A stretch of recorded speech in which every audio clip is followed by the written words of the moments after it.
Allahumma kama ahsanta khalqi fa ahsin khuluqi. Allahumma kama ahsanta khalqi fa ahsin khuluqi. Apa Syamil doanya, Mil? Allahumma kama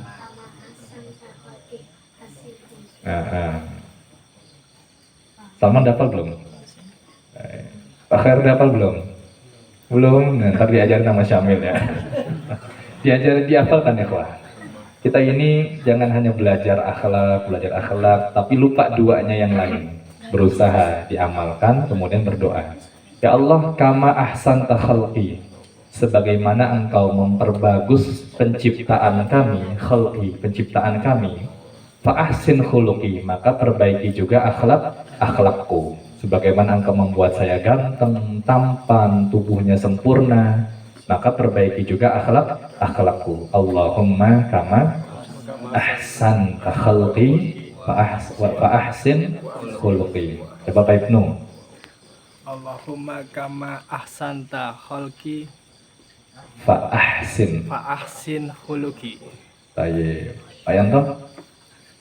Allahumma kama ahsanta khalqi fa ahsin khuluqi. Pak Cucu. Allahumma Kama ahsanta khalqi dulu. Fa ahsin. khuluqi. Baik. Pak Dedi. Allahumma kama ahsanta khalqi fa ahsin khuluqi. Ada Pak Jumain. Allahumma kama ahsanta Ahsanta Allahumma kama ahsanta khalqi wa ahsin fa ahsin. khuluqi. Pak Sadri. Allahumma kama ahsan khalqi fa Ahsanta khalqi fa ahsin. ahsin khuluqi. Coba ditutup bukunya, Pak. Nah, Allahumma kama ahsan khuluqi ahsanta khuluqi khalqi wa ahsan fa ahsin. khuluqi. Berarti ini nanti pulang ajarin Mil ya. Pak mau ngaca doa dulu. Ya ini kita hal-hal yang sepele gak ngeh, tapi ajibnya, anehnya, luar biasanya. Terkadang kita menganggap diri kita sudah paham, sudah alim, sudah pinter. Banyak di antara kita petantang-petenteng, wih saya udah ngaji lama, pinter nih. Ternyata tiap ngaji nggak baca doa dan nggak hafal doanya. Kalah sama anak-anak yang kecil. Nah ini membuat kita betul yang pernah diucapkan oleh Umar bin Khattab radhiyallahu taala anhu, bahwa ilmu itu salah satu asbar. Ilmu itu ada 3 tingkatan.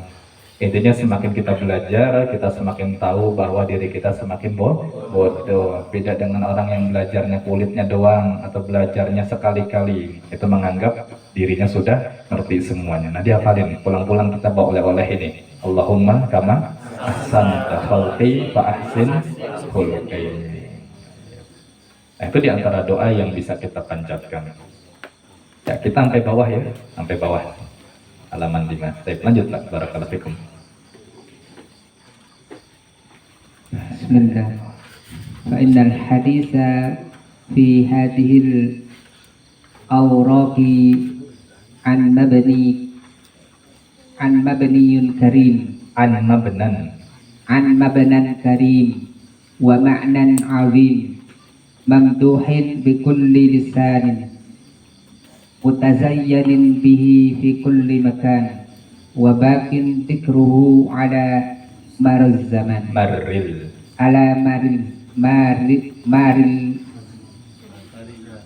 azman. Berikutnya beliau menyampaikan selayang pandang isi dari buku ini. Kira-kira apa yang akan kita bahas? Kata beliau, fa innal haditha fi hadhil awraqi an mabnan karimin wa ma'nan azimin. Kata beliau, fa innal haditha, sesungguhnya al haditha, pembicaraan, sesungguhnya pembicaraan fi hadhil awraqi, yang ada awraq jamak dari waraqah. Waraqun, mana waraq? Iya, di sini kita terjemahkan lembaran-lembaran. Sesungguhnya pembicaraan yang ada di lembaran-lembaran ini, sesungguhnya topik yang dibahas di lembaran-lembaran ini an mabnan karim, tentang sesuatu yang mulia, tentang sesuatu yang mulia. Wa ma'nan azimin, dan tentang makna azim, suatu makna yang agung, suatu makna yang agung.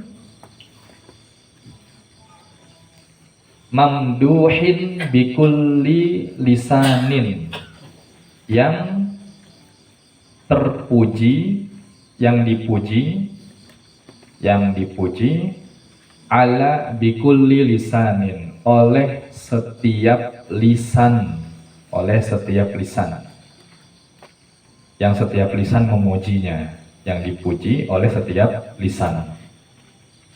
Mutazayyinin bihi fi kulli makanin, yang selalu menghiasi setiap tempat. Mutazayyin, yang selalu menghiasi fi kulli makanin, di setiap tempat. Kita akan membahas di kertas-kertas ini sesuatu yang mulia, tentang makna yang agung, yang selalu dipuji oleh setiap lisan, yang tadi saya terjemahkan apa? Menghiasi. Yang selalu menghiasi di setiap tempat. Wa baqin dzikruhu ala marril azman, dan tentang sesuatu yang bakin, yang kekal, yang kekal dzikruhu, pembahasannya, yang kekal pembahasannya, ala marril azman, meskipun lintas waktu, meskipun lintas waktu. Maksudnya meskipun beda abad, tetap masalah akhlak dibahas. Sejak zaman Nabi dibahas akhlak adab, di masa sahabat dibahas akhlak adab, di masa tabi'in dibahas akhlak adab, di masa para ulama dibahas juga sampai masa kita. Ini menunjukkan masalah adab ini bakin. Pemana bakin? Kekal. Kekal terus, zikruhu dibahas ala marril azman, meskipun lintas zaman. Apa hal tersebut? Apa yang akan kita bahas? Yang tadi disifati dengan apa? Sesuatu yang mulia, kemudian sesuatu makna yang agung, yang selalu dipuji oleh setiap lisan, yang selalu menghiasi setiap tempat, dan yang merupakan pembahasan yang kekal meskipun sudah lintas waktu. Apa itu? Kata beliau, innahul adab. Innahul adab. Ketahuilah itulah adab. Ketahuilah itulah adab. Insyaallah. Belum mensifati adab dengan begitu indah sekali, begitu panjang sekali, begitu detail. Adab adalah sesuatu yang mulia. Adab adalah suatu makna yang agung. Adab adalah sesuatu yang selalu dipuji oleh setiap lisan. Adab adalah sesuatu yang selalu menghiasi setiap tempat. Adab adalah sesuatu yang terus dibahas meskipun sudah berbeda zaman. Innahul adab. Itulah adab. Lagi-lagi beliau sebutkan sifat dari adab. Sifat dari adab adalah da'amatul albab, yaitu pedoman. Da'amah, pedoman. Albab, orang-orang yang berakal. Pegangan, pedoman orang-orang yang berakal. Adab adalah pegangan, pedoman orang-orang yang berakal. Wahilyatul ahsab, dan perhiasan segala sesuatu. Perhiasan segala sesuatu. Antum kaya gak beradab, antum gak ada bagus-bagusnya. Antum pemimpin gak ada adab, maka gak ada bagus-bagusnya. Antum bisa bahasa Arab namun nol adabnya, maka antum gak ada bagus-bagusnya. Antum ngerti fikih, atau antum bacaan Qur'annya bagus, hafal Qur'an 30 juz, tapi kalau nir adabnya nol, maka kita nggak ada bagus-bagusnya. Nah, kata beliau demikian. Juga ada beliau sebutkan, ini penting, wal wasilatu ila kulli fadilatin. Yang penting, kata beliau, adab adalah wasilah, perantara, ila kulli fadilah, untuk bisa mencapai setiap keutamaan. Adab adalah wasilah, perantara untuk bisa apa? Mencapai ila kulli fadilah, setiap keutamaan. Bisa mencapai setiap keutamaan. Antum mau jadi sosok apapun yang mulia, antum bisa dapat apapun yang utama, harus melalui wasilah adab. Nah, makanya ini penting kita memupuk di awal masa belajar kita.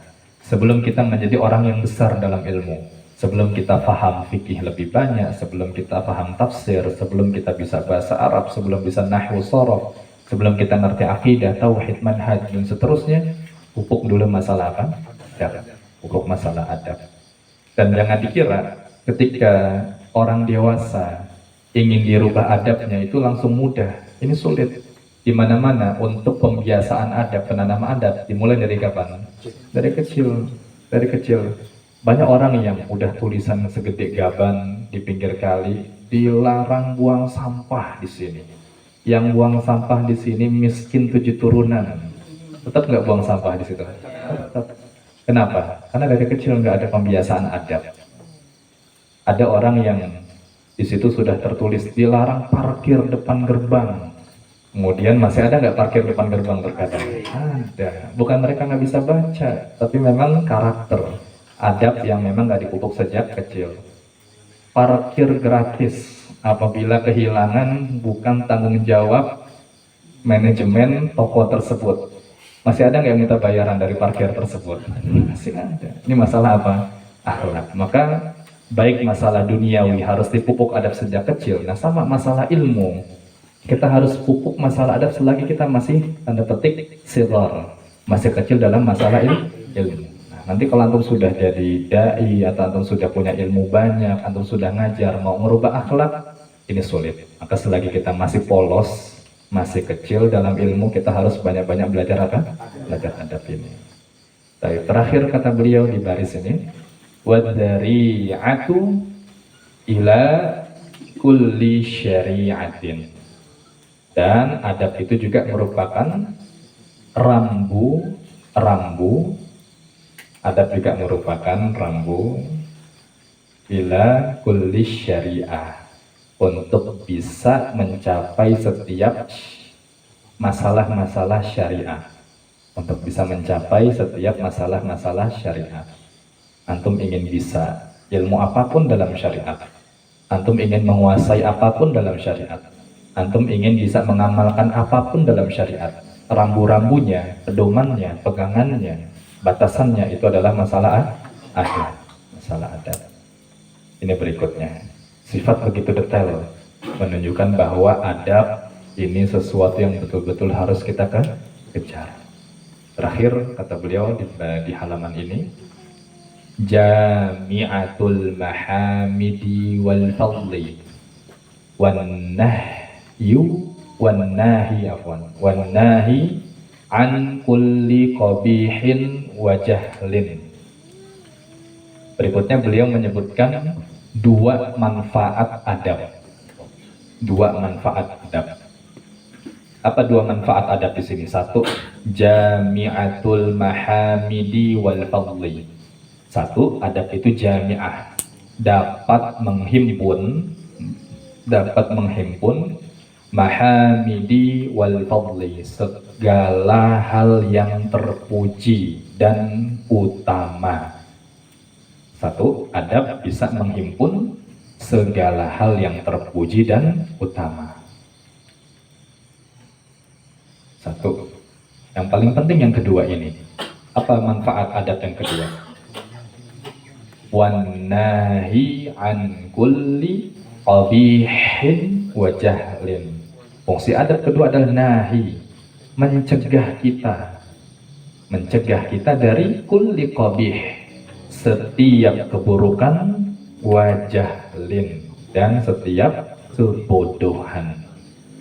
Setiap keburukan, qabih, dan setiap kebodohan. Apalagi di zaman kita, disindir oleh masyayikh kontemporer, banyak orang rela menampakkan kebodohan, menampakkan kegilaan hanya demi konten. Banyak nggak sekarang kayak gitu? Banyak, pakaiannya, ucapannya, gayanya. Kenapa mereka seperti itu? Mereka nggak kenal adab, mereka nggak belajar adab, sehingga nggak ada remnya, nggak ada pencegahnya. Banyak thalibul ilmi keluar rumah pakai celana pendek. Banyak thalibul ilmi ketika keluar rumah pakai kaos oblong. Bahkan ustadz dengan, mohon maaf, tidak ada rasa malu merokok di situ. Nah, ini menunjukkan apa? Mungkin kurang pemupukan adab, atau mungkin kurang pemahaman tentang adabnya, sehingga nggak ada remnya. Kemudian antum lihat banyak thalibul ilmi ketika di kajian merem, ketika di kajian main HP, ketika di kajian macam-macam lah tingkahnya. Kenapa begitu? Mereka mudah sekali nggak ada remnya, karena mereka nggak belajar adab. Nah, ini fungsi kedua penting. Maka antum belajar adab. Ketika antum punya adab, adab itu berfungsi menjadi nahi an kulli qabihin wa jahlin. Adab bisa menjadi pencegah kita, pengerem alamiah kita otomatis untuk kita terhindar dari setiap keburukan dan setiap kebodohan. Ini mukadimah yang luar biasa. Insya Allah besok kita akan bahas di halaman ke-6. Beliau terlebih dahulu membahas tentang pembagian adab. Adab itu besok ada 3. Adab kepada Allah, kemudian adab kepada Nabi, dan adab kepada sesama makhluk sallallahu alaihi wasallam. Kemudian nanti di halaman ke-9, kita nanti akan bahas fadlul adabi wal khuluqil hasan. Kita akan bahas tentang keutamaan adab dan akhlak yang baik. Nah, ini nanti luar biasa di pembahasan ini. Intinya nanti kita akan bahas di situ bahwa akhlak yang kita pelajari, yang kita amalkan dan kita jaga itu adalah ibadah. Jadi akhlak itu adalah apa? Ibadah. Jadi jangan kira antum senyum sama orang bukan ibadah. Jangan kira antum berbuat baik sama orang itu bukan ibadah. Jangan kira antum buang sampah ke tempatnya itu bukan ibadah. Akhlak itu apa? Ibadah. Besok kita akan bahas. Ini menjadi motivasi kita. Jadi berbuat baik itu bukan sesuatu yang bisa atau enggak saja, enggak, tapi harus kita kejar. Kenapa? Karena berbuat baik, akhlak, adab itu adalah ibadah. Allah alam bisawab. Silahkan lanjut yang mau istirahat, mau lanjut minum lagi, atau seterusnya insya Allah kita besok lanjut ba'da sholat subuh biidhnillahi ta'ala. Ya, Allah alam bisawab. Barangkali ada yang mau ditanya dulu atau ditambahkan? Coba tanyakan? Oh, Pak Darto ya. Ada kalah itu. Apakah di kalimat al-jahlu ulama termasuk ketika dia belum belajar apa? Ya bisa jadi. Al-jahlu itu adalah kebodohan, itu adalah kegelapan. Asalnya kebodohan itu kegelapan. Dan orang akan semakin gelap jika sudah bodoh, tidak kenal adab. Sudah bodoh, tidak kenal adab. Nanti di sini Syekh akan menyebutkan. Nanti Syekh di sini akan menyebutkan bahwa masih mending orang bodoh tapi beradab. Artinya ilmunya biasa-biasa saja, agamanya biasa-biasa saja, tapi dia selalu menjaga, mengedepankan masalah adab. Ini lebih penting daripada apa? Ilmunya banyak, punya ilmu namun nggak beradab. Nanti dibahas itu sama Syekh. Kenapa? Karena orang lain di sekitar kita itu nggak ngelihat ilmu kita, namun mereka akan melihat kita, bahkan menilai Islam dari akhlak kita. Maka Syekh akan membahas nanti masih mending orang yang ilmunya biasa-biasa saja, bahkan bodoh, mungkin baca Quran nggak bisa, tapi dia tahu adab, memprioritaskan adab dan mengamalkan adab, ketimbang dia pinter, gelarnya banyak, bahkan disebut ahli agama, namun dia nggak beradab. Dan ini nyata kita rasakan begitu. Kita lebih nyaman sama orang biasa-biasa aja, orang jahil namun dia beradab. Dan kita kurang nyaman kepada orang yang ahli agama namun akhlaknya rusak. Allah alam. Yuk, yang lain. Lagi? Masih ada waktu 3 jam lagi. Langsung melek semuanya. Ada? Pak Joko? Dingin Pak? Kirain nggak dingin ya? Sama, saya juga kedinginan, Masya Allah. Cukup ya? Baik, jika cukup, kita lanjutkan besok pada subuh biidnillahi ta'ala. Mudah-mudahan Allah berikan kemudahan selama 3 hari ke depan. Allah berikan kita pertolongan, taufik, dan kita bisa mendulang manfaat begitu banyak, mendulang faidah begitu banyak dari kitab ini.